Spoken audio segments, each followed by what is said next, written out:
IPL 2024 का match number 45 खेला जाएगा रॉयल चैलेंजर्स बेंगलोर और गुजरात टाइटंस के बीच में।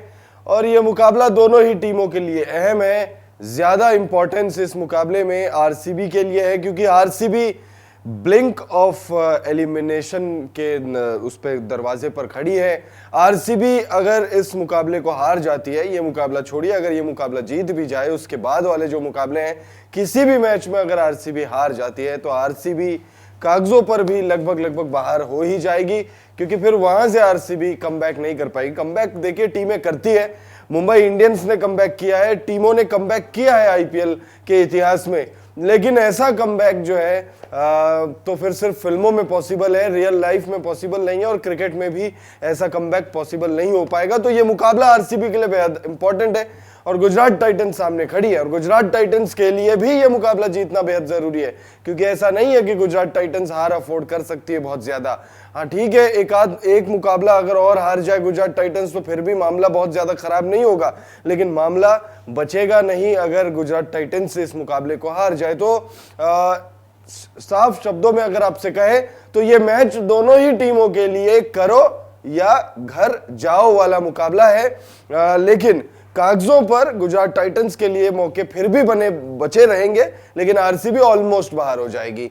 तो इस वीडियो में आपको हम पिच रिपोर्ट बताने जा रहे हैं इस बेहद इंपॉर्टेंट मुकाबले, हाई वोल्टेज मुकाबले से पहले क्या है नरेंद्र मोदी स्टेडियम की पिच रिपोर्ट, वो हम आपको बताएंगे। अहमदाबाद के नरेंद्र मोदी स्टेडियम में ये मुकाबला खेला जाएगा। साथ ही साथ अहमदाबाद का मौसम कैसे रहने वाला है, क्या बारिश की वजह से, क्योंकि बारिश भी अगर आ गई यहाँ पर, मैच अगर रद्द हो गया तो फिर भाई एक ही पॉइंट मिलेंगे, दोनों टीमों को एक पॉइंट मिलेंगे, और उस सिचुएशन में भी आरसीबी बाहर हो जाएगी, ऑलमोस्ट बाहर हो जाएगी।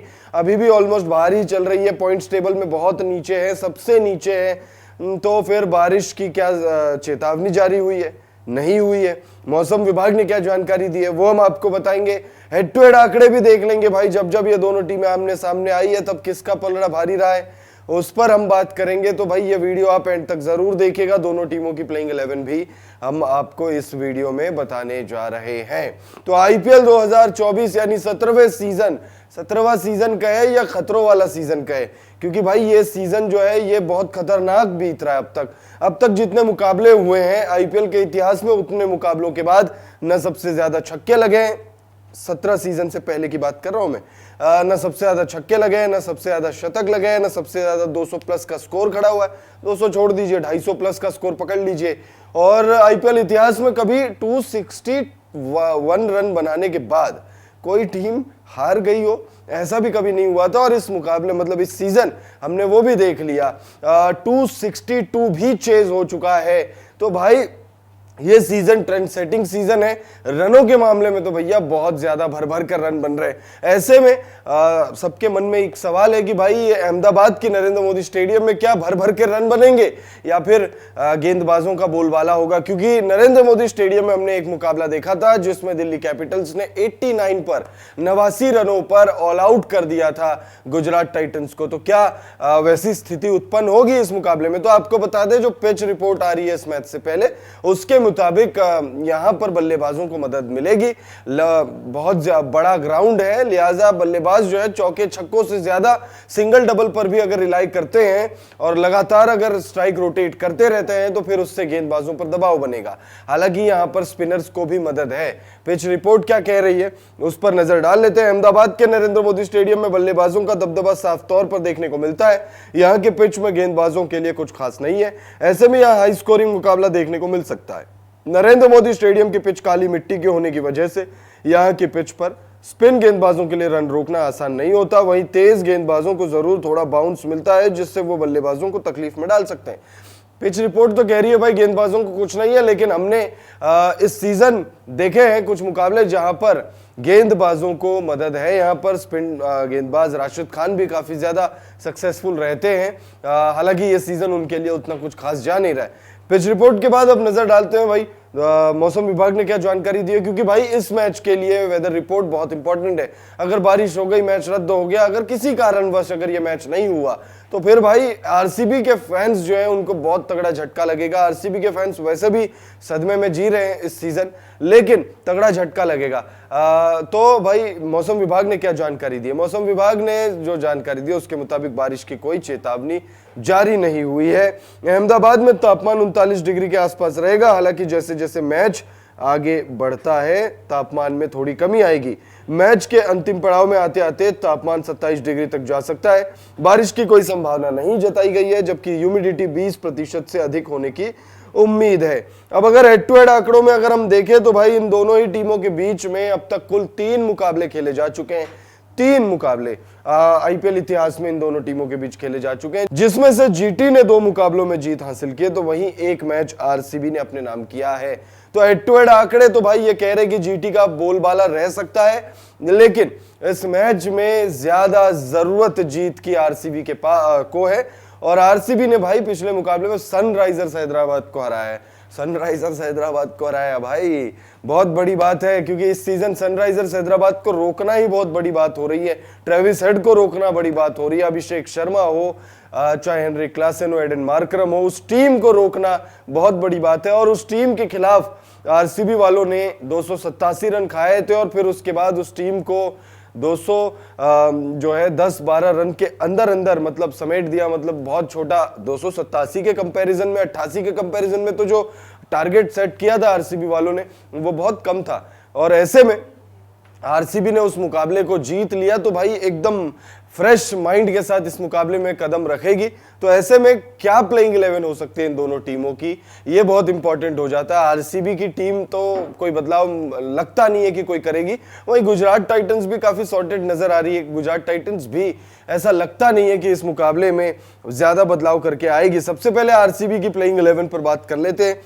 Virat Kohli, Faf du Plessis opening करते हुए दिखेंगे। विराट कोहली शानदार टच में है इस सीजन, ऑरेंज कैप की रेस में बने हुए नंबर 1 पर इस समय बने हुए हैं। तो विराट कोहली से ज्यादा उम्मीदें होंगी रनों के मामले में। वहीं फाफ डु प्लेसिस से ये उम्मीद होगी टीम को कि भाई वो विराट कोहली का साथ दे और विराट कोहली के साथ क्रीज पर बने रहे। उसके बाद विल जैक्स आएंगे। ग्लेन मैक्सवेल अभी खेल नहीं रहे तो विल जैक्स खेलेंगे।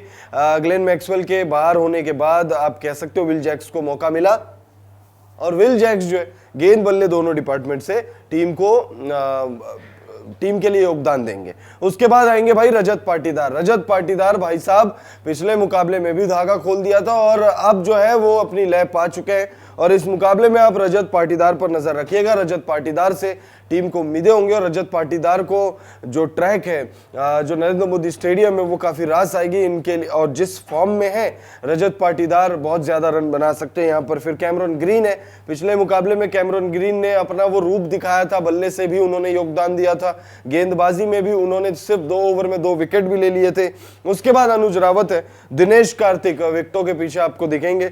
दिनेश कार्तिक भाई जो पिछले 2 मुकाबले रहे हैं उसमें उनका प्रदर्शन उतना ठीक रहा नहीं है। इस मुकाबले में कोशिश होगी उनकी कि भाई वो अच्छा प्रदर्शन करे। फिर रीस टॉपली, कर्ण शर्मा, मोहम्मद सिराज और यश दयाल प्रॉपर गेंदबाज ये आपको प्लेइंग 11 में खेलते हुए नजर आ सकते हैं। और ये चारों गेंदबाज जो हैं इनसे बहुत ज्यादा उम्मीदें होंगी। कर्ण शर्मा से बॉलिंग के अलावा बैटिंग में भी थोड़ी बहुत उम्मीद कर सकती है आरसीबी की टीम, क्योंकि आरसीबी के लिए एक मैच में इन्होंने बहुत जबरदस्त बल्लेबाजी की थी। हालांकि मैच नहीं जीता पाए थे, जबरदस्त इसलिए कह रहा हूं क्योंकि भाई मिचेल स्टार्क को आखिरी ओवर में 3 छक्के लगा दिए थे।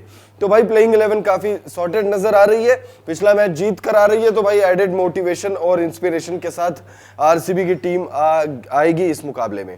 अब अगर गुजरात टाइटंस की संभावित प्लेइंग 11 देखें तो रिद्धिमान शाह और शुभमन गिल की जोड़ी ओपनिंग कर सकती है। रिद्धिमान शाह बीच में कुछ मुकाबले नहीं खेले थे, अब दोबारा उनकी प्लेइंग 11 में वापसी हुई है। वहीं शुभमन गिल जो है चाहेंगे कि एक बड़ी पारी खेले जिससे वो ऑरेंज कैप की रेस में थोड़ा सा और अपने आप को पुख्ता करे, क्योंकि हम सब जानते हैं शुभमन गिल बहुत ज्यादा रन बनाने के लिए जाने जाते। एक बार ऑरेंज कैप वो जीत भी चुके हैं, तो शुभमन गिल से कोशिश फैंस को बहुत ज्यादा उम्मीदें होंगी और वो खुद भी चाहेंगे कि भाई अब T20 वर्ल्ड कप में उनका जो है सिलेक्शन लगभग तय है, तो T20 वर्ल्ड कप से पहले वो एक अच्छी बड़ी पारी खेले जिससे सिलेक्टर्स को भी बहुत ज्यादा इफ एंड बट वाला सिचुएशन ना क्रिएट हो। साई सुदर्शन होंगे, BR शरत, विजय शंकर, राहुल तेवतिया, राशिद खान। प्लेइंग 11 में बैटिंग में काफी ऑप्शंस है। साई सुदर्शन बहुत अच्छे फॉर्म में है। शुभमन गिल और साई सुदर्शन ये दोनों ही खिलाड़ी जो है बहुत जबरदस्त फॉर्म में है और अच्छी बल्लेबाजी कर रहे हैं। विजय शंकर कुछ खास कर नहीं रहे, राहुल तेवतिया ने अब तक वो रूप दिखाया नहीं, हालांकि एक दो मुकाबलों में वो फिनिशर वाला टच जो है राहुल तेवतिया के उसमें हमको दिखा है, झलक हमको दिखी है। राशिद खान ने एक मैच में बल्ले से मैच जिताया था बल्लेबाजी में, तो राशिद खान से बतौर बल्लेबाज भी टीम को बहुत उम्मीदें होंगी। हालांकि राशिद खान का जो प्रॉपर रोल है वो स्पिनर वाला है। उमेश यादव, नूर अहमद, मोहित शर्मा और दर्शन नालकंडे प्रॉपर गेंदबाज होंगे प्लेइंग 11 में। और देखिए टीम को नूर अहमद अच्छी गेंदबाजी कर दे रहे हैं और वो अच्छी गेंदबाजी कर रहे हैं। भले ही अगर मान लो विकेट नहीं भी लेते हैं वो, तो बहुत ज्यादा रन वो नहीं लुटा रहे हैं, बहुत इकोनॉमिकल रह रहे हैं। राशिद खान भी विकेट नहीं ले रहे हैं, लेकिन इकोनॉमी उनकी ठीक ठाक रह रही है। वह दर्शन नालकंडे हो और मोहित शर्मा भी होंगे गेंदबाजी में। पिछले मैच में तो रिकॉर्ड सेटिंग गेंदबाजी की थी उन्होंने, 73 रन खर्च कर दिए थे 4 ओवर में। आईपीएल इतिहास में उनसे ज्यादा महंगा गेंदबाज कोई नहीं रहा है एक मैच में। तो इस मुकाबले में कोशिश होगी कि भाई वापस से वो कमबैक करे। तो गुजरात टाइटंस की टीम आपने देखी, आपने आरसीबी की टीम देखी, आप कमेंट करके हमें बताइएगा कि इस मुकाबले में आपको क्या लगता है कौन सी टीम बाजी मारेगी और किस टीम का, क्या आरसीबी का सफर इस मुकाबले में हारकर खत्म होगा या फिर गुजरात टाइटंस इस मुकाबले को हारकर अपने चांसेस को थोड़ा और कम करेगी। आपकी जो भी राय हो कमेंट करके जरूर बताइएगा।